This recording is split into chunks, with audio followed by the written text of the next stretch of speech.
going on, Bulls Nation? Welcome in to the CHGO Bulls Podcast, presented to you by PointsBet. Don't forget that promo code CHGO when you sign up to live your bet life. I'm Peck. That's Big Dave. That's Will the Goat Gottlieb. And joining us today, we are very happy to have him to offer some insight on this dreadful Lonzo Ball news that broke right as we were wrapping up yesterday's show. It's Dr. Nirav Pandya, Associate Professor of UCSF Orthopedic Surgery, also Director of Sports Medicine at Benioff Children's Hospital, also contributing as an injury analyst to the sports talk radio station out in the Bay, 95.7 The Game. Dr. Pandya, thank you so much for joining us today. Happy to have you. Appreciate it. Thanks for having me on. Happy to hopefully give some good news for you guys. So that's what you're here to do, right? Talk Bulls fans off the ledge after this news that we got yesterday. Let's start with this. Sports fans who follow any injury news about their players or their favorite teams hear that word arthroscopic all the time when it comes to knee injuries especially. But then there was that other word in this Lonzo Ball update yesterday, debridement, that followed arthroscopic, that made every Bulls fan go, what?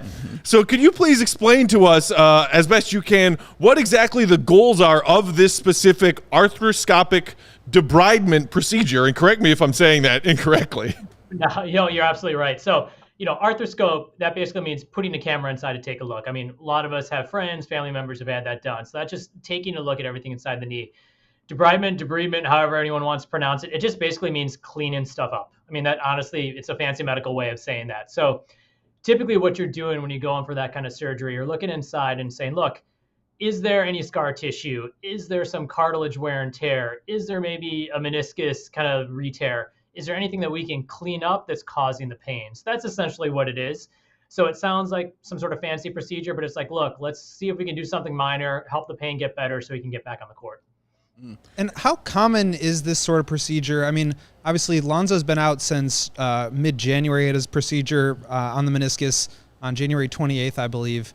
It's been about 8 months where we just don't really know what's going on. As we talked last night, it seems like it really makes sense to go in and do something like this after just so much time and uncertainty. Is this kind of like is it a common thing? Like, how often are these procedures done for, a follow-up to a meniscus tear? Yeah, it's actually pretty common. I mean, if you look at some of the major players who've had it, particularly NBA players, I mean, Russell Westbrook, meniscus injury, I think he had like 2-3 surgeries. Out here in the Bay, James Wiseman had another procedure after his meniscus. Williams for the Celtics, meniscus having another one. So you actually see it pretty frequently. And part of the reason is the fact that with meniscus tears, whether you shave it out, which is like the quicker recovery, which sounds like Lonzo had, or you repair it, your knee's just not the same again. And how your knee responds afterwards can just be so variable because the cushion that you had your whole life has now been disrupted, whether you've sewn it together or shaved it out. So a lot of times with NBA players, sometimes even a quarter of them will need a second surgery to go back in to take a look and see why are you still having pain. I think it's more a nature of the injury than it is there's something wrong, there's some sort of structural issue. It's just that basketball places a lot of strain on your knee. And when you damage that meniscus, it's a lot harder to get back than say like an ACL, which is like very straightforward. Meniscus surgery just is so variable in terms of how knees respond. Doc, after this procedure, they're going to reevaluate in 4 to 6 weeks. Can you talk about what would be the best and worst case scenarios for Lonzo Ball after these 4 to 6 weeks of reevaluation? Yeah, absolutely. I think the best case scenario would be that when his surgeon goes in there and looks around and there's actually something that he or she finds that actually is wrong with the knee. So do they see that scar tissue? Do they see some wear and tear? Is there something loose floating around? And they say, look, this is consistent with where he's having pain. Best case scenario is it's something minor. You get it taken care of, and then his pain's gone. He gets his strength back, and he's back playing. And that can happen in 4 to 6 weeks. Worst case scenario would be, well, two things. One is there's something major that they see in there. There's some huge cartilage injury, some big meniscus tear. You probably would see that on an MRI, but lots of times, we're limited by how good the MRI is. So that would be a worst case scenario where suddenly you hear, oh no, now it's going to be like 4 or 5 months before he comes back. Or you go in there and there's really nothing structurally wrong. And that's the thing that's harder to kind of fix. It's like, look, your knee just hurts and there's not a structural reason. It's just that your knee can't hold up to all the wear and tear. And that's where you start worrying about, is he going to need to take 5-6 months off? Is this going to be something he's dealing with? So that would be the worst case scenario, but he's young, he's healthy. So I think more likely than not, it's probably just taking longer than they expected. And they want to just take a look one more time to see what's in there. But my gut feeling would be, because Bulls have a great medical staff that they're going to find something in there. They'll take care of it, and hopefully he'll be, back playing. It's interesting to hear. I feel like typically, when you're talking about an injury, you don't want to find that something is wrong. But just to be clear, like sort of an ideal scenario would be we can identify a problem here and solve it. Even if it's like, hopefully it's a smaller thing and not a bigger one. But then would that follow-up procedure, if they do find something, would they be able to get it done that same day, or would there need to be a follow-up procedure that happens? I guess it would depend on whatever they find. Yeah, I'd say for the vast majority of things you'd find, you take care of it right then and there. It would be really rare to find something so major that you wouldn't know about on the MRI. So yeah, when you're in there, whatever you need to clean up or take care of, you can take care of it at the same time. And, most surgeons, I can't speak for his surgeon, we go in there prepared to do whatever we need to at that time. It's not like you have to prepare for it or things like that. So I think there's probably a very high likelihood they take care of it. And it's not like suddenly 3 weeks later, Lonzo's getting another procedure done. They can probably take care of it all at that setting. Dr. Pandya, one of the other things that was reported about Lonzo's knee situation back when he left mid-season of last season is that there was also a bone bruise that he was dealing with, and that perhaps the bone bruise and the meniscus situation were sort of compounding problems. In your expertise, is there a way that one could continue to be hindering the other as far as Lonzo Ball trying to recover not from one injury but from two simultaneously? Yeah, absolutely. And I think when I first heard about this out here in the Bay, I was like, oh, that bone bruise is potentially be the thing that keeps him out longer. And you can think about it, like when you have a meniscus injury, if the bone bruise is in that same area, your meniscus is basically shielding the knee from that bone bruise. But if your meniscus is compromised, then suddenly the bone bruise is getting more stress. So it can take longer for that to heal. And then it can be kind of this vicious cycle. Well, your bone bruise is inflamed, so now your meniscus is taking more stress. You're trying to break that cycle up. But absolutely, for a lot of athletes, what ends up happening, these bone bruises are what really linger for months at a time, especially if it's in an area that you load a lot when you're playing basketball. So for one player, they may have a bone bruise, and when they're, if there are 4 or 5, they might not be loading that area, whereas a guard may be putting more pressure on that area. So kind of where it's located, both as in terms of the player and then where it is in relation to whatever meniscus injury you had, it can absolutely make this, last for a longer time. Doctor, one of our viewers, Emilio, wants to know, can arthritic knees be a probability?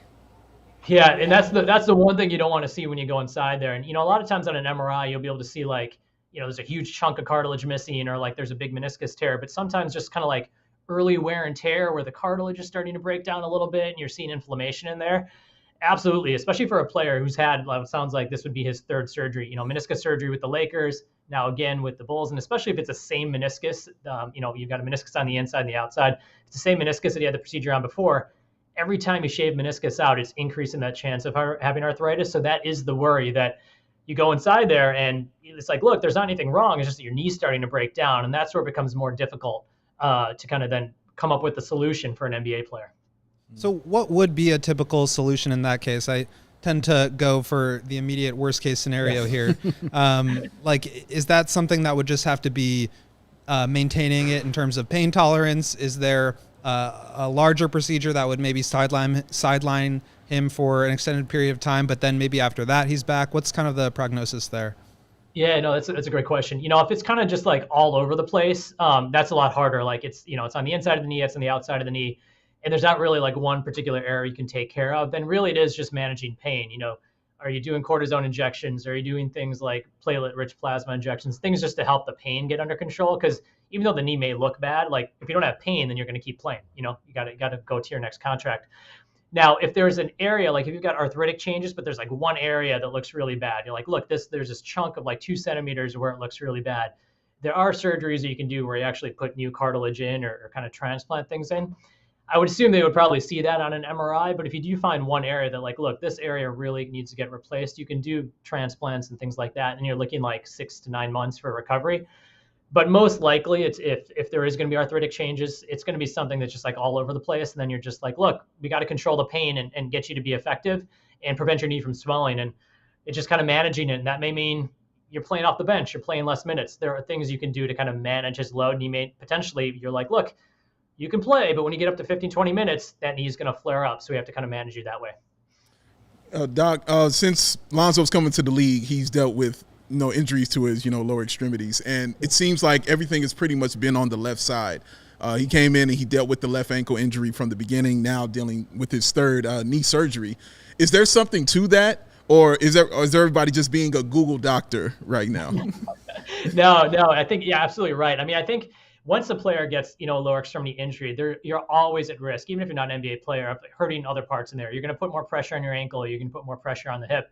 And I think the problem is, particularly when you're a professional athlete, for a regular guy, you can say, like, look, you need, like, you can take that full year and a half before you kind of, get back. But here, there's a pressure to get back on the court, pressure to perform. So you may simply still have some compensations. You may be putting these other joints at risk. So once you start that cycle, that lower extremity is going to be more prone to get injury. So absolutely, I think when he came in, started with that ankle, then the knee, and all these things, absolutely, I think it's all connected. And hopefully you can break that cycle. But if you get back too quickly and try to play, if his knee's just a little bit sore, then you worry about other joints getting affected. Yeah, Casey Johnson, our colleague at NBC Sports, reported last night, kind of as a nugget in his story, that the Bulls were confident that he would be able to come back as recently as mid-August, which I found to be surprising. And also that he had done some work to try to adjust his gait to try to maybe take some of the load off of that left knee. Is it surprising, I guess, to you at all? This is kind of another question that has come up for a lot of Bulls fans, is like, why are they waiting until now to have this procedure? He's been clearly in pain for the past several months. They kept on pushing back the timeline. During Summer League, the Bulls Executive Vice President of Basketball Operations, Arturas Karnisovas, said that he was progressing, but not as quickly as they would have liked. Is there a reason that this is happening now as opposed to maybe 2, 3, 4 months ago? Yeah, that's a great question. I would assume that probably they were getting MRIs or other things along the way, and they weren't really seeing, anything that was like grossly abnormal. So, I just think given the number of surgeries that Lonzo's had, I mean, every time you have another surgery, there's always a risk that you can get stiff, you can have problems. So I think, if this was like the first time he had an injury and it's like, look, it's been 3 months, it's not getting better, let's go in and take a look. I think that when you're at surgery 3, surgery 4, like, then your knee just gets more prone to have complications. So I think it's just more the nature of what his knee had been through and the fact they probably didn't see anything on MRI that made them hesitant. And I think probably they're hoping that, as training camp comes along, things are going to get better and better. Now suddenly it's like, oh, geez, the season's going to start. It's still hurting you. Let's go ahead and do this now, even though we wouldn't do this. And, for someone who typically has had this many surgeries. So I think hindsight's always 20/20. You never know. But I think it's just the fact that he's already had so many things done and there probably wasn't anything obvious. Just the fact that his knee wasn't feeling good. Before we let you go, Doc, and hopefully this is ending on a high note, a positive note, as someone who is an expert in orthopedic surgery and also has been contributing in the world of sports and sports injuries, you've probably heard sports fans talk a lot about players, professional athletes who are injury plagued or have the injury bug. Big Dave just mentioned how all these injuries have tended to be on the left side for Lonzo, but the fact that the grand total of them has been mounting up, and you look at the fact that of all these 82-game seasons in the NBA, the most Lonzo's ever played is the one time he played 63 seasons, and every other season beyond that, that number is much smaller. Is there a possibility that this exploratory and perhaps also a surgery to go in and fix some of these things with the meniscus can, with some sense of finality, solve Lonzo's issues and rid him of this injury-plagued label that a lot of Bulls fans are starting to worry that he has? Yeah, I think that's a great question. I think, if it really is like, this knee could have been the central part of all his problems he's had. I mean, if you get that under control, and then everything else that he's getting can kind of be taken care of, like the knee driving it, then absolutely. I think there's hopefully a finality to him, like not being quote unquote injury prone. I think the larger issues you talked on before was like, are there mechanical issues in terms of how he runs or what he does? Like that's the other part that you have to address as well too. I mean, some players, they're phenomenal, but then just that wear and tear starts building up on them. So I think that's the other thing they're hopefully addressing. And I think the third thing that we don't talk about a lot is, you look at some players, they played a lot of basketball when they were younger, like back, and I'm from Chicago, so I'm originally from Chicago. When you saw Jordan, those guys, they weren't playing when they were in the league. They weren't, when they were 9, 10, 11, they weren't playing year-round basketball. So a lot of these guys, when they're coming into the league, they have the mileage of what Jordan had when he was 35 or when guys like Pippen had with their age. So you're just dealing with a different subset. So as fans, we're like, why is this 23, 24-year-old just breaking down? Whereas 20 years ago, we'd be like, oh, this is what happens to a 35, 36, 37-year-old player. So I think a lot of it is also looking at, when these players come into the league, they already have so much mileage on them. So it's less about them being injury prone. It's just they've already had, played so much basketball. So I think that's the other thing that we can't control. Like it's just hard to deal with these players. Dr. Nirav Pandya, Associate Professor of UCSF Orthopedic Surgery, Director of Sports Medicine at Benioff Children's Hospital, and Injury Analyst for 95.7 The Game in the Bay. Thank you so much for sharing some of your time with us today. Appreciate the insight. Make sure to say hi to Bonte for me next time you're on. I will, absolutely. All right. You guys take care. Thanks for having me. Take care. Thank you very much. Will with the flex. Okay. Before we take our ad break real quick, and then we will dive further into what we just heard Dr. Pandya tell us, do we feel assuaged at all? Do we feel better at all? I feel better. I feel more educated. That's what I mean. Yeah, I like getting that kind of information. Knowledge is power. And getting all that. I feel better about it. Hearing that this is a normal kind of procedure to go in and kind of clean up what's wrong. Because, again, I'm not dealing within that worst-case scenario of we don't see anything in here, we're screwed kind of thing. So I'm thinking, okay, they go in, they find what it is, and they kind of cure what is ailing him. But I like that he touched on that injury-plagued kind of situation with him. That's a thing, consistently happening on one side of your leg is a thing and something to be worried about. Yeah, I'm conflicted. I mean, certainly you'd love to hear that Lonzo, that this like sort of strength and just rest would serve him well and that he'd be ready to go by camp. Obviously, that's not going to happen. Right. And so I'm getting frustrated by all the uncertainty, and I'm glad that they're going to go in and try to figure out what's going on. Hopefully they find something, and like he was saying, they're able to solve that problem. Right. But if they don't, I think it brings up a whole nother subset of questions that send me down a rabbit hole that I'm not prepared for. I feel like I'm in a rabbit hole for sure. Okay, we will continue to break down what this means and also talk a little bit further about what Will asked the doc, which I think is the thing on a lot of Bulls fans right now is why the long wait before this second surgery. We'll dive into that coming up next. But first, today's episode brought to you all by our great friends at PointsBet, which is bringing you a better way to bet live on games. They are? You can place a live same-game parlay, bet on the next drive to be a touchdown, and cash out on your live second-half overbet. With PointsBet, you have access to more live football markets than ever before. Thursday Night Football. What's just happening? A few hours away. What you gonna do? AFC North, Steelers-Bengals. Steelers Browns. Yes. What you gonna do, Peck? Betting the under probably. Okay. Let's go. Both of those teams look trashy. We're betting the under. But you know what else I'm going to do is build a perfect live same-game parlay by combining my favorite bets anytime during the game, including spreads, totals, player props, and more. Choose the outcome of the next drive and next points with PointsBet Lightning Bets. Is Mitch under center? Do they have a lightning bet where I bet he's throwing a pick? 'Cause that's what I'm doing. Whether you are on the move or on the couch, do it live on PointsBet. Download the PointsBet app today. Signing up with promo code CHGO to get those first 2 risk-free bets up to $2,000. If you or someone you know has a gambling problem and wants help, call 1-800-GAMBLER for crisis counseling and referral services. You know what we're going to be doing for the first part of Thursday Night Football tonight? What you going to be doing? Hanging out on CHGO Bears After Dark. Bing! With our CHGO Bears crew. Wait, you guys are going to be on After Dark tonight? Yes. All Did nobody right. tell you? Yes. Nobody told me. Nobody told you? Why you think I brought out the fresh new Bears hat, man? I was gonna ask I if was that was a new looking Bears at hat. it. That's It looks all. sick. I forgot. Fresh new Bears hat, too.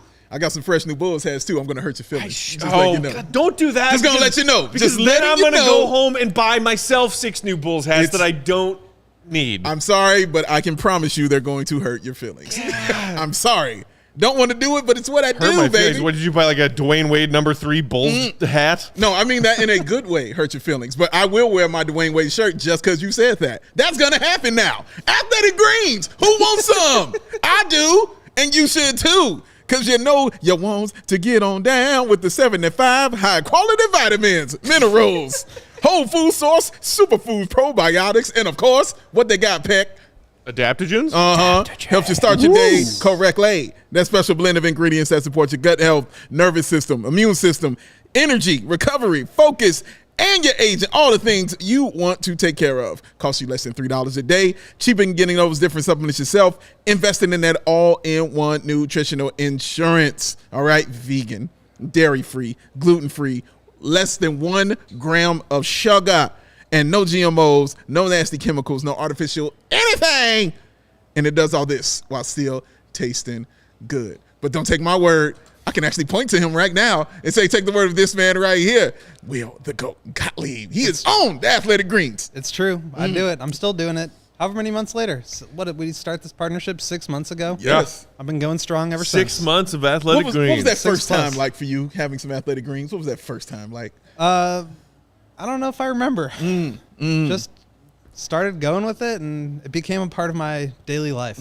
So it was actually good. It was definitely good. Yeah. It was definitely a good thing because he continued on, and you can do the same thing, y'all. And to make it easy for you to do that, Athletic Greens is going to give you that free 1-year supply of that immune-supporting vitamin D and 5 of those free travel packs with your first purchase. All you got to do is visit athleticgreens.com/CHGO Bulls. That's athleticgreens.com/CHGO Bulls and pick up the ultimate daily nutritional insurance because it's Athletic Greens. You scoop it, you dump it, you shake it, you drink it. Thrillinium! You feel it. And you know what I need a travel pack of is some Greenridge Farms products. You got one coming. Well, yeah, no, but it's traveling to my door. Oh, so you just can't get it and bring it. You Yeah, actually like a get little, travel like pack. fits in a fanny pack travel size. You need a Pins and Aces beer sleeve full of Greenridge Full of Farms meat There it is. sausages. Yeah, those There meat sticks right in that beer sleeve. Keep bringing those fire ideas, Goat. That's why I'm here. As we continue I just have to call out this comment because it's hilarious. Devin Kidwell, why y'all hiding Big Dave's legs? He have a leg injury? Hashtag paranoia. First of all, I like the fact that people everybody out there in Bulls enjoys. Nation are worried about your legs, Dave. I appreciate y'all enjoying checking out the legs, baby, but the legs are doing just fine. That is the And they most also been random and smooth. funny thing I've seen People all are day. caught off guard because he's been sitting slightly to the right, so his legs haven't been. But now that you're back, Right. he's back in his old spot. The legs get cut off Hashtag by the paranoia. jersey. It's fair to be paranoid at It's the fair. moment. But the legs are fine, and they are still amazing. So thank you very True. much. I can see them from here. Yes. They look good. A couple of comments as we continue talking about Lonzo. Angel in the comments saying, as long as Lonzo's back by the second half of the season, let him heal so Io can develop. Our pal Mark K, I saw had a lot of tweets yesterday after Lonzo news dropped. And that, I think, that to me seemed to be one of his recurring, thesis, if you will, is better to handle it this way compared to last season. Correct. They got used to having Lonzo. Lonzo goes out midseason, and they flubbed trying to figure out how to play without him. Correct. Yeah. This year, they will have a full training camp and a few preseason games to figure out what they want to do as far as Billy's rotation and their style of play, knowing that they will not have Lonzo at their disposal and in their starting lineup for at least the first 15 games of the season. Yeah, and it also, I mean, like you just said earlier, knowledge is power. So the players knowing they're going into the season. No, that's knowing is half the battle. Oh, right. Come on, get your cartoons right, baby. But Captain Planet? Is that what that one is? no. That's with our powers combined. We're gonna stop. Okay. But it's just good to know going into the season where you are in your position and where you're going to be playing at. And guys like Caruso and Io and Kobe are definitely going to know exactly what their role is now on the team. And, of course, Dragic are going to know what their role is now on the squad going forward since Lonzo's going to be out. So, honestly, it's got me excited to just watch Io more than anything, to be honest. Like, I can't wait to see his development at that position. And I was thinking about this on the way in. I think I'm changing my mind about starting. I think it's Io. I was with Caruso being the starter. I'm changing my mind. I'm going with Io as the starter. And that's strictly because Caruso is so 0 to 60 all the time, and he's gonna get hurt. You know what I'm saying? And I know that. Don't put that evil on him. All right. He's 0 to 60 all the time. You just toss that out there all willy-nilly? Hey, man, I'm just going by what I've seen through his entire career. That's been a theme. I'm starting to hate today's episode. But what I'm saying is it's better to see that coming off the bench and prolonging his season than him starting, using up all those minutes and all that time with that starting lineup. I'd rather see him coming off the bench with that. I think it'll help more. And Io, I completely forgot, started like 38 of the 40 games that Lonzo was out of there. So it's not like he's stepping into something he doesn't know. And he's more ready this season because we've seen all the work he's been putting in looking like Creed. So, yeah, I'm more on the Lonzo starting bandwagon now. The Io. Io, excuse me. Thank you. Yeah, I mean, I haven't really thought about it in terms of starting lineups and more thinking about closing lineups, and I think Caruso will certainly be in there to close Sure, out games. absolutely. I also think there's a possibility we see both of them in some small lineups. As you guys know, I love the small ball. Got to have it. Caruso playing the 5? I mean, he guards Giannis. Like, what more do you need? That's all we'll need to see. That's why I said that half jokingly. Yeah, well, that's all we'll need to see. He stayed in front of him, put him at the 5. But yeah, I mean, hopefully Patrick is able to defend multiple positions as well. Look, I mean, Lonzo getting injured or being out for an extended period of time is awful. Like, I don't think there's any two ways about it. Bad. I do feel, and I was kind of tweeting and writing about this as well, that there is some sense of optimism for me just because, like, they're trying to do something. It's not this extended period of uncertainty and not we just had that. Well, right. I mean, we dealt with that, and now they're trying to solve a problem. Hopefully there is a problem that they can solve, but to me, it's better to go in and just see and find out and try to learn what's going on as opposed to, well, hopefully this strength training and this conditioning and this rest and we can start ramping them up. Right. That will work. It just didn't. And so I'm glad that they're finally doing it. Yeah. As far as Io versus Caruso in the starting lineup, now that we know that Zo's out and you saying believing in Io and thinking that Io might be the way to go. Once again, I will speak up for our fourth teammate, Marquet, who I saw in one of his tweets saying he wants to see Caruso in that starting lineup for the vocal leadership on defense. Makes sense. If Caruso's not out there in the starting 5, who among that starting 5 of Io, Zach, DeMar, P-Dub, and Vooch is going to essentially be the defensive quarterback of that starting unit? And I think that is a fair counterpoint. It's fair. No, it's definitely fair. The only thing I can say different to that is I don't think Io will be the same person he was in year 1 coming into year 2. We saw him being vocal last year, like actually telling players like DeMar DeRozan, dude, you need to chill out. That is you need true. to do certain things and relax. The leadership qualities with Io very much appear to be there. Correct, man. He has them. So I think having another year under his belt will just give him more reign to actually, talk a little bit more about what he's seeing out there on the floor. And I need all of that Caruso quarterbacking in that fourth quarter for that closing lineup, letting everybody know where the hell they need to be. I need that more than the starting lineup where we can, hey, we might go on a run, you know what I'm saying, and everything looks nice and smooth, as opposed to, we start out getting our heads kicked in and down by 20. So, yeah, I like it more, like Will said, with the closing lineup. But, yeah, I think Io, he should get that shot. I don't really have a problem either way. I think Io is probably in some ways, like the safer choice. I do worry about Caruso, just like his style of play is conducive to getting bumps and bruises. And I'm with you, Dave. I'm a little worried about that. I don't think he should be playing the 28 minutes per game that he played last year. The highest he had previously in his career was 21. So that's a big jump. And he's a great player. He's the best defender available on the team. You want to play him as much as possible. But they're in a position now where they can't really afford to take on any more injuries. An idea I floated to Mark actually last week in our show was Javonte starting. I know he started a ton of games last year. You basically already have your primary ball handler with DeMar. You have your secondary ball handler with Zach, and it gives you that element of defense and versatility that I think would be fun. Interesting. I don't think they'll do that, but it's an idea. That's interesting, man. But you also have Dragic, who I think they brought in for a reason. They obviously knew things were not going great with Lonzo, and he could be somebody that steps in. But you'd look at that lineup, and it's like bad defensive player, bad defensive player, bad defensive player, defensive player, bad defensive player. Right. I don't know how you can really survive those lineups. So it's going to be a lot of mixing and matching. That's why I say the starting opening lineup doesn't really matter to me that much. It's more about how Billy sort of like massages the lineups throughout the course of the game and mixes and matches to try to get the best possible combinations out there. Because, look, I mean, like I said, they're in a better position now to withstand this injury, having training camp to like figure out who they are, what their identity is on both sides of the ball. But they can't they still need to like put a good defensive presence out there and not be like the fifth worst defense in the league. Yeah. A couple of comments. Renewable and rechargeable. If the team looks good without Zo, once he's healthy, do you trade him? No. If he's the part of your question that says once he's healthy. Let me add to that. If he's healthy, he's good and useful. And boy, did you see the Bulls play with a healthy Lonzo last year? because they look pretty good. That's one of the things I'm really going to miss with him not being there is the easy buckets. Easy buckets, transition buckets, Just fast break buckets. Simple ones that I call them stolen points. Like he would steal points for the Bulls on certain plays, like where you didn't even see it coming. You didn't know it was about to happen.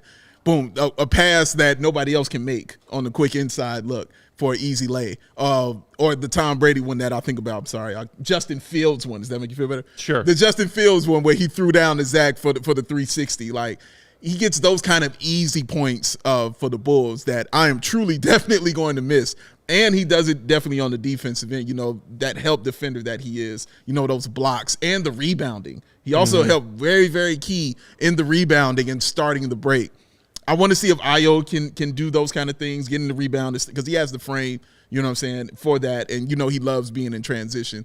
So I'm interested to see if he can do that as well and be that help defender also on the defensive end, because I think that's where, as Will is saying, I think that's where it's going to be more pertinent for him to showcase his growth over the second year is on that defensive end. Yeah, I mean, Lonzo is, I would argue, the most well-rounded player on the team. Yeah. He helps you in virtually every facet of the game. You're not going to replace that. And I hear people saying, oh, they drafted Dalen Terry. That's like a Lonzo replacement. Adrian in the comments just now asking that very question, Will. Exactly. Or Io is replacing, or Dragic is the Lonzo insurance. I don't think there is a replacement for Lonzo. It's now it's how do you change your identity, understanding that Lonzo's not going to be there, to try to solve some of the problems that you had last year. And so I think we're going into training camp on Tuesday with a ton of questions about we had this whole thing about continuity and continuing to play the way that we did when we were at our best last year. How do you do that when a huge piece of that continuity is now gone? And I think the person that allowed you to get away with not shooting a ton of threes, the person that allowed you to get away with playing super aggressive defense and getting out in transition, those are key functions of your identity. Now, how do you change that knowing he's not going to be there, mixing and matching with some of these other pieces? You get some of that transition play with Dragic. You get some of that defense with Io. You get some of that, ball movement with Caruso and things like that. It's just going to have to take some changes. And I'm curious to see how Billy makes changes in the lineup, but also just how their overall offensive and defensive identity changes, knowing Lonzo won't be there. True. Oh, shout out to our pal Waldo in the comments who said, that's it, just bring back D-Rose to start. I saw something in my Twitter feed this morning. Apparently, Knicks already had their media day or are having their media day today, or maybe he was just doing an interview pre-media day. He said he's back down to his rookie year weight of 195. I saw that, man. That. Kudos to him for that. Wow. Honestly. It was his year 13? Yeah. 15. 15. He's been in the NBA half of my life. He's been in the league That is 15 insane. years. You know what that means? Wow. D-Rose and I weigh the same. Last time I stepped on a scale, I was about 195. That means you could Are be you saying that I could be the NBA. MVP of the You league? could be a 15-year vet. As a 15-year vet. That is concerning. Why is that concerning? We're about the same height. Yeah, but I watched you tear your quad just running to first base. Well, I didn't watch it. You didn't watch because you never showed up to our softball games. I didn't watch, but I watched. You heartless bastard. I watched you limp around. I have been limping around the office all summer. And do it like that. Joey's seen it, but I didn't get a chance to see that, no. Maybe I'll watch it next year. Multiple times. Joey also saw me leave my heart out on that softball diamond. All-star right fielder. Every Monday. When is the All-Star game? I don't know. I am going 26? to kindly RSVP no to the You ain't going to show to the All-Star game? No, it's just some park way out in the burbs. It's the All-Star game. If you go, I'll go. Oh, it's at a different park? Yeah, it's not at our park. Oh, yeah, I city. forgot that, they have the hosts committee. Right. It's a big deal for this park that gets to host the Cup League All-Star If game. you go, I'll go, man. It's like I'll show me up showing up at the All-Star game would be like, Matt Thomas got an All-Star vote from one of his teammates, and then he actually shows almost up. was an What a All-Star low starter blow. in West What a Virginia. low blow. Seriously, the legend is just over here chilling, being the greatest shooter of all Catching- time. he's catching and he strays. Ain't even doing nothing. It's just ridiculous. The legend continues to catch strays on It's this all podcast. right, man. He's going to catch him and shoot him. I promise you that. Because he is the greatest in the world. You did this to yourself. I wouldn't even know him today. You did this to You're right. yourself. I could have thought of a different example. You did. You brought him up. Actually, I think you should go. The most recent example of person to get a lot of All-Star votes that was was when Alex Caruso was with the Lakers, and Lakers fans How about remember? what about Lakers fans? I guess voting Caruso All-Star like crazy. Zaza Pachulia they had to make a rule. Zaza. He was going to be the starting center in the All-Star game. They're like, they had hold to on. change the rules. Dude, I think we should put a poll out. Shouldn't matter to the All-Star game. Like, I really think it should roll, man. Our guy Kevin Koenig, head of content here at CHGO. Peck is the Christian Leitner of the Cup League All-Star So he's a squad. champion? Like, what do you mean? And a gold medal And a winning gold I can see him basketball just player. giggling And at has his probably- work there in his Thank office. you, Kev. It has one of the most memorable shots and ever humbly accept that compliment. in college basketball history. He was a beast. Dream teamer. Epic. Listen, nobody thought you were going to be an All-Star this season. Why can't you win the MVP? So when are they coming out with the Why can't I hate? be the MVP? Why can't he be the MVP? Are they coming out with the I hate Matt Peck 30 for 30 then? Probably. Oh my God! Why does Somebody's- that sound right? Somebody's already working on Yeah, that. that I'm sure sounds that there right. is some small faction of Bulls Nation out there collectively working on it as we speak.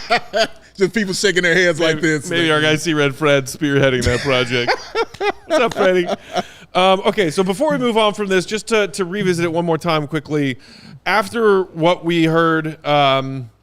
Pandya, I have to say, I know a lot of Bulls fans yesterday were asking that question, why now? Yeah. Why did they wait? Yeah. I think I have an understanding for it, and I think Okay. I've made peace with it. Okay. Which is, and I think, Will, you were tweeting about this yesterday too, you're always trying to avoid surgery in any way possible. Can we fix this without the player going under the knife? Because going through surgery is a big deal, and it's not fun, and it takes time to recover.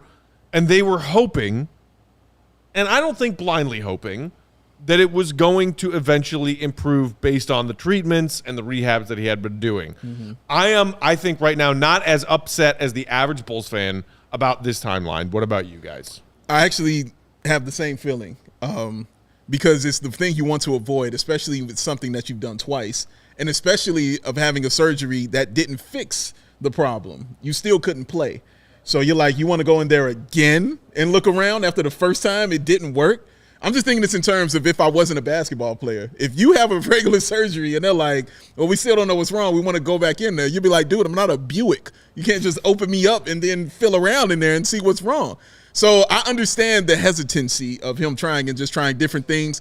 And then there will be days, I think you kind of said this too, but there'll be days where he felt good and everything was all right. And maybe he's like, oh, we're good now. And then the next few days, he's like, oh, man, this really, really hurts.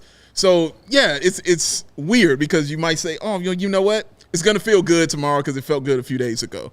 And you just wait and you wait and you wait. And then the season got close. I guess the pain just got too much and he needed to do this. So, yeah, I'm not an issue with him waiting.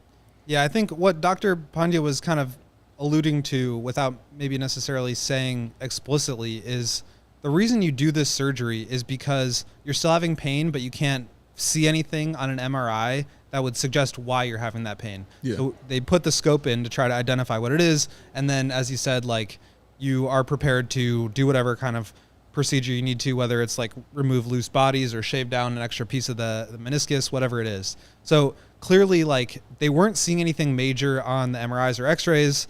Hopefully, and I think in a lot of these cases, just based on what I read over the last 24 hours, is these things can resolve themselves on their own with strength and conditioning and rest. And that's exactly what he's been doing. But it's been 8 months and it hasn't really changed. So this is, I think, the time when you want to do that. Casey Johnson, as I mentioned, reported yesterday in his story that as recently as mid-August, they were thinking he could be ready to go. So obviously they weren't just like trying to push this back as much as possible. Right. Like they were expecting and maybe hoping best case scenario that he could be ready. Obviously it didn't work that way, but this is Lonzo's body. It's his knee. It's his decision. And I think, you know, in concert with the Bulls and with Clutch, like they had to come together on this decision, and this was the time when they wanted to do it. And Lonzo said at his exit interview upon the Bulls' playoff exit that he was fully planning and expecting and going to do everything within his power to be ready to play all 82. Yeah. And some people might say, well, that's kind of foolish for Lonzo, who's never played 82 or really anything close to it,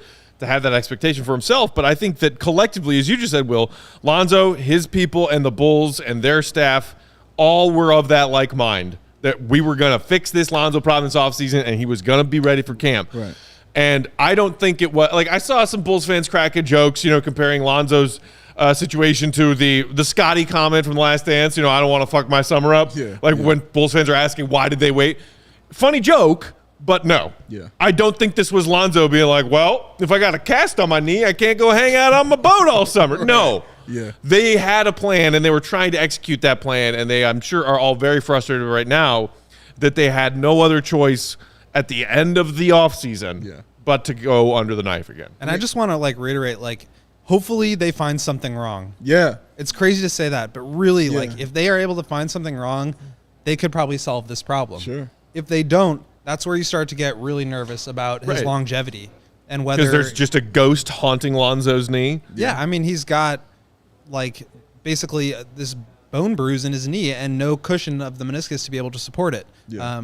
So really, hopefully they're able to find something that it's minor. Yeah. And, hopefully he'll be back. And I don't think it'll be 6 weeks, but, if he's back by January, I would be thrilled. Oh, I'd be super thrilled. That's honestly the timeline I have in my head is January. AK in the comments with a dose of reality saying, Will, Zoe's been out 8 months already. I hope the surgery helps, but it may not. Zoe being 24 years old, long-term, 30 to 50 games season kind of player is what the data That's what he has been, cool. unfortunately. Right. Kind of already what he's I'm been, okay with that. If we get him for 50 games this year, I'd be thrilled. I'd be super, man, look. Right. Seriously, dude. Right. Man. So I saw somebody in the comments asking, hey, are you guys going to talk about the Boston Celtics situation at all? Yeah.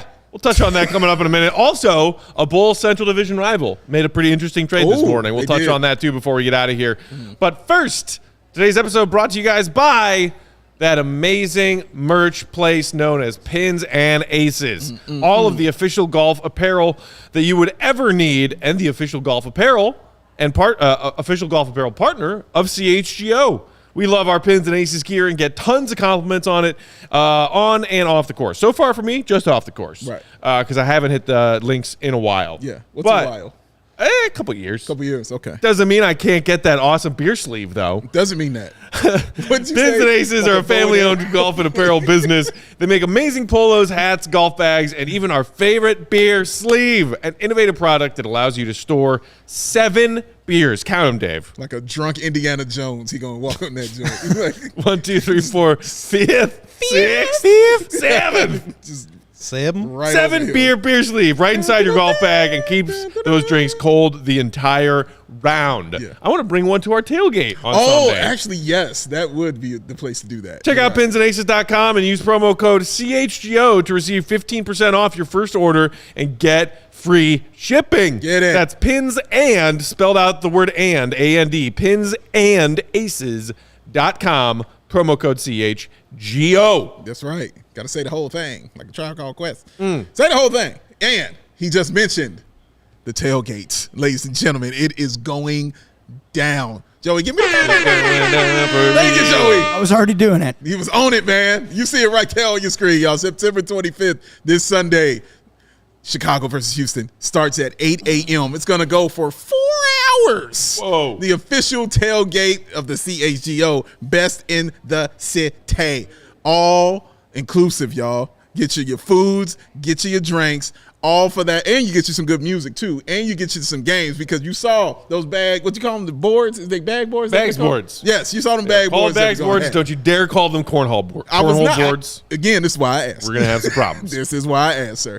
Yes, those will be in full effect, man. So it'll be a great time. You can get all this for the price of sweetness, $34. Get that price of sweetness, y'all. You get all of that, and it's going to be awesome. And it's less than a 15-minute walk from Soldier Field, man. Just get to see that walk, get to hear that voice of Tim Sinclair when you're walking up there to that stadium to watch them Bears kick the crap out of the Houston Texans. Shout out Lovie Smith. It'd be good to see him as well. Lovie. So if you want to bear down at the biggest and best party in the Witty City, all you got to do is go to allchgo.com and reserve your spot now. And click the link in the description below for more info. See y'all there. We all gonna be there too. See y'all. I just got my parking pass from Jake. I did too. High five again. Fancy. Yes. Very excited about it. I don't need a parking pass because I'm gonna probably get a ride down there. Goat, I might need a ride. Yeah, I can pick you up. You Joey know, and I are neighbors. yeah, we're we're neighbors. Right. We're neighbors. You're right there. Did you see that Bears helmet that had the beers coming out of it? Yes. That's why I'm not driving because I'm gonna drink all those beers. Oh, okay. I thought you were saying you were bringing that. No, I'll bring some too. Okay. If you don't bring that, I'm going to be minorly I'll BYOB upset. some beers. They're not going to be in a Bears helmet that's also a cooler. I like how you said minorly upset. Not majorly. Maybe they'll be in definitely Pins and minorly. Aces beer sleeve. I don't know. Yeah, Indiana I don't know. Jones, man. You be ready to go. Indiana Jones. I'm not gonna lie. I spent a good 5 minutes trying to Photoshop Peck onto Rambo's body with the bullet vest made of meat sticks. But it wasn't good enough, so That's what Joey does over there. That's awesome. Well, try to put it on Indiana Jones. Do that. Yeah, give it a few more takes. the Give it a meat few more stick tries. vest, that would be a good look for you. It would. I'd love to see that. He would. I would turn that into my freaking I'm Twitter. shocked he habit. doesn't have one. To be honest. All right, guys. So a couple pieces of NBA news over the last 24 hours or so. Let's start with the normal one. Sure. Pistons sending Kelly Olynyk and Saban normal Lee one. to the Utah Jazz for Bojan Bogdanovic. Yes. That came from a Sham Charania tweet earlier this morning. There it is, 8:34 a.m. Chicago time. Man, Central Division teams making moves, you guys. Yeah, man. I don't know if I feel like Bogdanovic added as a quality vet. What we know he could do offensively is a big needle mover for this still very young and inexperienced Pistons team. Mm-hmm. Coming in another fresh year for Cade Cunningham to show what he can do. What do you guys think about this trade? Big deal? Not much of a deal. I think it's a deal. Yeah, I don't think it's gonna put them over the top or anything, but it definitely moves the needle. It shows you that, dude, we are trying to win and we are trying to get better and compete, and that's a key thing for a young team to know that you're not just going out there playing for a draft pick. They're actually trying to win, and that's all. They're trying to compete. They see the landscape of what the East is, and they're trying to keep up. So, yeah, good deal for them. Shout out Danny Ainge again for sending players east and taking them out of the west and sending them right over there to the east And for him doing that. A reuniting of one of possibly the greatest love stories of our time. What's this? Danny Ainge and Kelly Olynyk. Oh, yes. That man loves Kelly Olynyk. He's going to love Lowry the same way, I promise you. But, yeah, I like it, though, man. Like, he provides what they kind of need and also some veteran leadership as well. I don't know if he's going to start or come off the bench. I'm thinking off the bench. But I can see him, in that starting position too. Either 3 or the 4. Celtics, Bucks, Heat, Nets, Cavs, Sixers. Thank you, Joey. Bulls. Who else am I missing? Hawks, Raptors. That's 9. 9 Okay. things. Who's 10? You want to toss the Knicks in? Do we think Knicks? that this Hornets? move puts Detroit into that? Can we Pistons? steal our spot in the play-in I at 10? am a Cade Cunningham truther. Okay. I think this dude is going to be a superstar. Okay. I love what they did in the draft. Obviously, we talked about 2 of my guys. My They man, did some work. Damn it. I think they're a young team that obviously is going to be good, but I think this move puts them in the race for the 10th seed, which we've talked about. For the Bulls, not that impressive, right? But as you're saying, to know that you're not playing for a draft pick, to be trying to compete for something, they now have a real power forward who can shoot. Yeah. You're not playing 2 bigs. They were going to start Bagley and Isaiah Stewart together. Right, correct. They're not messing around with that nonsense. I think this is a really nice move for them. They add another offensive creator, a great spot up shooter, a veteran, and you pair that with a year of experience with Cade. Yeah. You get some really good young talent in there. I really like what the Pistons are doing. Me too. I'm not saying they're going to be a playoff team. I think if they reach the play-in, that would be probably best case scenario for them. But that's a great step for a team that was drafting first overall 2 years ago. Right. And I think you can look at this and a little bit big picture say Adam Silver and what he and his team have done to try to do away with tanking in the NBA, it's kind of working already because of the play-in tournament on top of the decreased odds for the top of the lottery. Yeah. He evened out the top of the lottery. Everybody who's among the worst get 12.5%. You get 12.5%. You get 12.5%. Oh, and also, do we mention you can actually win 1 or maybe 2 games to play your way into being a playoff team? It's amazing, man. If there was ever a time to get league pass, Right. it's this time right now, honestly. Yeah, I mean, like these you said a couple play-in years ago, games? Pistons do tank for another year. Yeah. This is not a tanking for another year kind of move. And they're going to be good. It's going to be entertaining for them to watch because I loved Ivy. I've been saying this about the Bears. I just want to be fun bad. Yeah. And I think that's what the Pistons are going to be. And if that leads them to a 10 seed, that'd be awesome. In a weird way, it reminds me of the DeRozan signing. It's a team that has been so relevant for the last, he's not a guy that's going to come in and be third-team All-NBA or put up 25 points per game, but it's hey, we're taking this seriously now. Yeah. Like, consider us in free agency if things go the right way. It's a step in the right direction for the And like franchise. these play-in games are not playoff games. Yeah.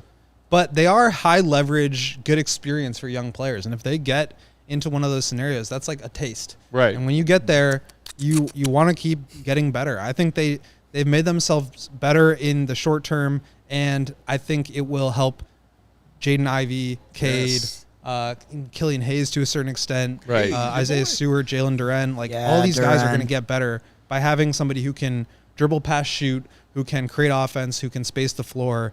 I just think they're going to be a lot better and a lot more fun. Mm-hmm. Joey, you just scared me with that smile. What were you smiling at? Oh, I was just smiling because you know who was on my fantasy team alongside Alperen Şengün is Jalen Duren. Okay. Joey drafted all my guys. I got to stop talking about other guys I like. I'm trying not to bring it up anymore. I'm trying not to bring it He's up. going to just steal them all. Real quick before we move on, Bobby Marks, the ESPN NBA capologist, also added a couple of pieces of context to this. Joey, do we have that? Thank you. With that the Magic Utah draft board? creating a trade exception of nearly $7 million in this deal with Detroit, and now going below the tax by $6.9 million. I think this is also a solid move for Utah. Yeah. Danny Ainge, the moves that he's been making, you clearly see what he's trying to do. Right. And it's just really smart. What? They're gonna Like you're about to fight him. Like, What? They're gonna flip Kelly Olynyk at the deadline and get a first-round pick. No. Wow. I think it's gonna happen. Wow. They created He's a got lot more another space. year on his deal, I They believe. created more space. I like Saban Lee. I think he's gonna be good. Joey, don't draft him in our league. You can have him. You can have Saban Lee. But I think he's got some potential, and they really don't have like a solution at point guard long term. I'm not sure Saban Lee is going to be like a starter or anything, but he could be a player. And then, you maintain having good players that can put up stats on a bad team, and then you can try to flip them later. I think this made sense for them. Some people were asking me like, why didn't they get more? Bojan could have gotten you a first round pick. I don't know. I mean, this is maybe like a longer discussion, but like I don't think these big expiring contracts are that valuable anymore. They used to be super valuable to teams that wanted to create space for the next year. But like if I'm a good team that's trading for a good player, I want him locked up for a few years so I don't have to try to extend him on a bigger contract. So the Pistons run into some short-term stuff. Maybe they get him on a longer-term, smaller money deal.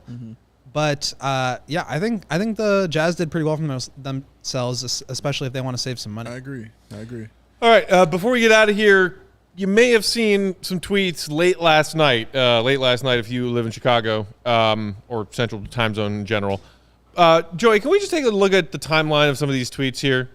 Okay, so that was actually Shams tweeted this after Woj had the breaking news from Woj, I am Woj and I'm breaking news tweet, where he actually didn't break a whole lot of news. He just said, news is about to happen. Stuff's going on, guys. Ime Udoka is about to get penalized and maybe suspended for some period of time for something he did wrong. Yeah. And we were like, what is happening? Yeah.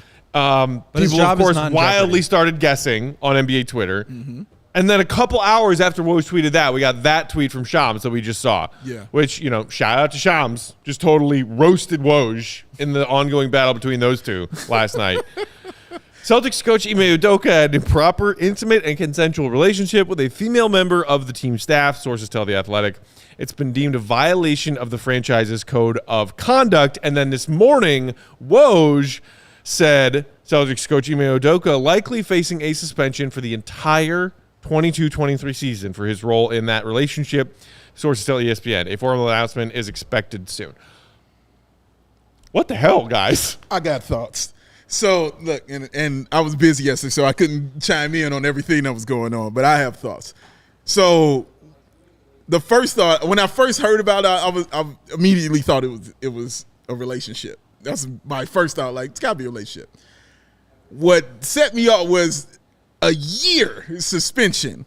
If it's a year suspension, whoever he did this with is some higher up, or some higher up's significant other or family or whatever. You know what I'm saying? But it's somebody up there. You know what I'm saying? A year? This ain't somebody off your This is the same assistant suspension coach. that Robert Sarver got. That's what I'm saying. Right. Exactly. This isn't your assistant coach's lady. Like, this is a thing, bro. Like, this is up there. This is like Red Interesting to Auerbach's point out, though, granddaughter or something. This is up there. Sarver's punishment came from the NBA. Yeah. This penalty came from the team. the Celtics. The team, bro. And actually, as we're speaking here, news from Chris Haynes, Boston Celtics head coach Ime Udoka will not be resigning from his position as he awaits sanction from the organization. Yeah. So he'll be around. See, the fact that it was even on the table, you know what I mean? Like, I might leave and get out of here. That lets me further know, like, this is big. Like, whatever this happened, it was a bigger person up there.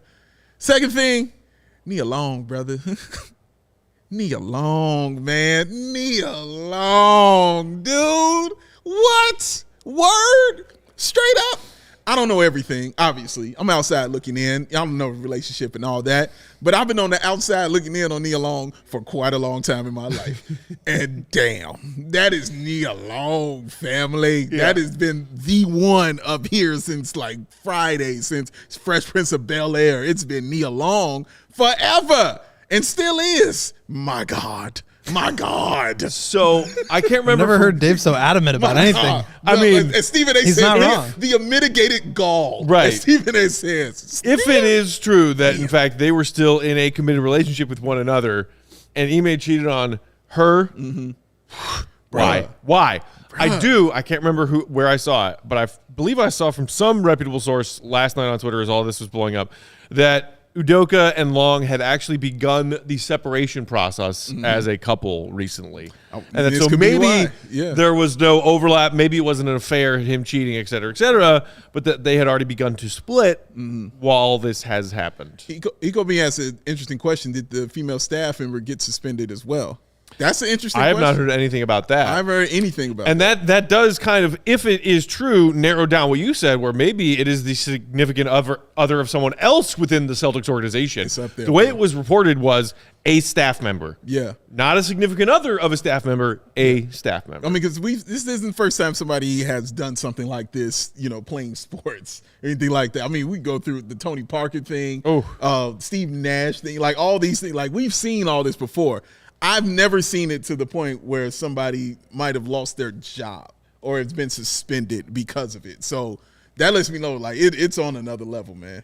Yeah, I don't know, like, if I feel comfortable speculating about, like, the details of it. Sure. But I will say the Woj tweet was ridiculous. Yeah. And what are you doing, Woj? I am very glad that the relationship was consensual and that there wasn't anything. Yes, that was like the one. This would be so much worse, and thank goodness it's not. Suspended for a year for a consensual relation, bro. That's all I'm telling you. Up there, all right, up there. Speaking of Nia Long and Fresh Prince, I think the favorite thing I saw when everybody was getting their jokes off last night and into this morning, somebody posted a clip of one of those latter seasons of Fresh Prince when they're, you know, in college and they're working at like the student union or whatever. Yeah. And Will is clearly about to go off and do something that he feels a little shady about, and Nia's interrogating him a little bit about it. And she's like, "Oh, what are you going to do?" And Will's sitting, he's like, "Oh, we got," and then he sees somebody like an extra walk by in the background holding a basketball, throwing a basketball to himself. He's like, "Oh, basketball game. It's a basketball game." Yeah, the Clippers, they clipping. And the caption was like, "This was the conversation between Nia and Udoka before the alleged affair." Oh man, that's tough, man. Like, you know what's like? Don't you just remember the video of when they went to the finals? Boston went, and just the video of Nia Long celebrating and how that was everywhere because it's Nia Long, bro. Just her celebration was worth the viral moment. You know what I mean? Well, and not firing him, not forcing him to step down. Right. Why? Because as you just said, Dave, he took them to the finals in his first season as an NBA head coach. I definitely said that to my brother. Winning is definitely a part of this. Winning is a part of it. But I've never seen anything like this. I would have to do some research on it to see if this has happened in any other sport before, ever. But I've never seen a coach suspended for an entire year for something consensual. Like, it's that's all I'm telling you, bro. It's up there, dog. It's up there. And Nia Long, I mean, I think Jim had a consensual relationship with his playbook when he was coaching the Bulls. They should have suspended him a year for that. Oh, God. When we played, what was that game we played? Thank you, Joey. What was the game we played? Like block DM. Follow block DM. Follow block Yes. DM. Yeah. I'm pretty sure you were DMing Neil Long back then. I guarantee you I said So Neil Colin in Long. the comments said, "Hey Dave, shoot your shot, man." Shoot it. I've been shooting it for years, bro. Like, listen, my arm is tired, but I'm still shooting, baby. I'm still Matty Legend out here all the time when it comes to Nia Long. Hello, Nia Long. If you'd like to come on the show, Nia, and talk, we are here. You know what I'm saying, to have discussion. Or if you want to, just talk after the show and get something to eat. I'm with all of these things, Ms. Nia Long. Would love to talk about your illustrious career, and the wonderful things that you've done. It'll just be a nice setup. Don't pay attention to the suit that I'll have on, or anything like that, or the roses I'll have laid out, or the red carpet I'm going to have set up. Don't pay no attention to that. Someone Just needs set to the play this ambiance. man off the stage. You know what I mean? Just setting the ambiance, dog. Nah, dude. The hate ain't necessary. I'm gonna Let me let get him- my time in on Nia Long, brother. It's Nia Long. It's Nia Long, Will. You're not wrong. I'm gonna let him finish shooting that Thank shot. you. What's Nia that Long. song? Oh no, Valentine! It's Dave shooting a shot at Neil Long. What's that song, Big Dave, where it's like, bow, wow, wow, wow, I've been feeling it. What song Oh, is that? let's get it on. Marvin Gaye. We'll have that playing. Yes. Sorry, I Didn't need couldn't do it a full justice. Nia Long. Like, who's more quoted in music than Nia Long? You know what I'm saying? Like, she is always quoted all the time, man. She is that awesome of a human being and a great actor. Amazing person, man. This is tough. And you go look on Twitter. What is everybody just talking about? It's just the fact that it's Nia Long. That's all they're talking about. How? Like, Why? I think our guy Herb from CHGO Sox made some joke about it. It's like, man, you're going out and buying some meat, some Slim Jims when you got Wagyu steak at home. Like, what are you doing? What are you doing? Oh my goodness, that's it. We're out of time. We should shut this down before it just turns into a weird Access Hollywood CHGO Bulls episode. Appreciate Will Gottlieb and in shout out Brazil. once again to Dr. Nirav Pandya for coming on the show and expressing some of his insights into this Lonzo knee situation. Maybe we'll talk to him again down the road. Hopefully we won't have a need to. Yeah. But I'm glad that he stopped by. Thanks for hooking that up. Yeah. The GOAT. Bringing in the doc for the expertise. The man knows doctors. Will is on Twitter at WokeGolly. Big Dave is Balby, AWO Sports. I'm Bulls_Peck. We are CHGO_Bulls. And speaking of which, in case you missed it when we announced it earlier this week, we're giving away 2 preseason tickets. Bulls Nuggets, Friday, October 7th. All you got to do is find that CHGO_sports tweet with the graphic of our ticket giveaway, like it, retweet it, follow us at CHGO_Bulls, and we'll enter you in a chance to win those preseason Bulls ticks. We have tomorrow Bulls HQ, yes? Bulls HQ, yes. Bulls HQ, hitting those podcast feeds CHGO tomorrow Bulls HQ. for all of you guys, so you can hear Mark K talk about how Lonzo Ball doesn't matter. They should just stretch and wave him. Stretch and wave. Stretch and wave his That's it. mama ass. That's it. Until next time, for our producer, Joey, Joey. Will, Big Dave, Unpack. Appreciate you, Bulls Nation. Stay tuned. We got a lot of shows on deck, including Bears After Dark. We'll be there. See you then. See you, Red. Be good.